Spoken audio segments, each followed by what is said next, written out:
To survive, every motoring icon must evolve, even the ones that tend to blend in with the crowd a little bit and tend to get a little bit lost.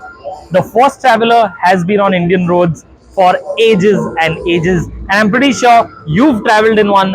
I certainly have traveled in one. You have memories in it, and so do I. The Force Traveler has now evolved into an electric vehicle, a full electric vehicle. This is the Force e-Traveler. We're getting to see it for the first time at Bharat Mobility Global Expo 2024, and there is quite a lot to know about it. But before we get into that, please make sure to subscribe to Car and Bike and hit the bell icon so you're notified every time we upload a new video. Now let's take a look at the e-Traveler. So the front end of the Traveler looks very familiar. That's because they've tried to retain that look.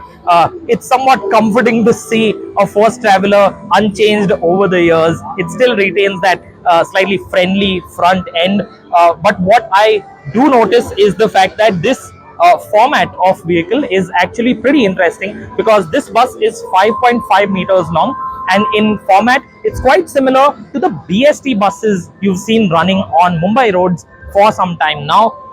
This has an LFP battery pack which is mounted in the floor. So the structure of the regular Traveler has been modified so the battery pack can be accommodated into the floor area, but Force says that the floor height is still low enough and will make it easy for passengers to board this bus. I can't take you inside right now, but I can tell you that this has seating for 14 passengers. And what's also different about this one is back here you will find a CCS2 charging port. Yes, this one is compatible with most public fast chargers because it follows the CCS2 standard. Force hasn't specified the exact battery capacity of the e-Traveler, but it says that it can provide batteries of varying sizes depending on the need of the customer.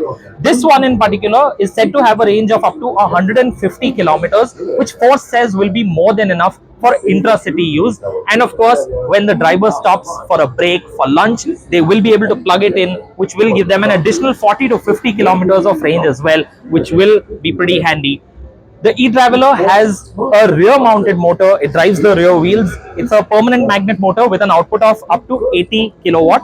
So it is decently powerful. And Force tells us that this is not necessarily much heavier than the regular Traveler. I know you can't buy one and I can't buy one, but we will almost certainly be traveling in one in the near future, as Force intends to launch the e-Traveler in the coming months by, say, mid-2024. So what do you think of the Traveler going electric? Do you think it's a sensible decision given the rising pollution in our cities and the urgent need to cut down on it? Let me know what you think of the e-Traveler. If you enjoyed watching this video, found it informative, found it fun, make sure to like it and share it with your friends and family.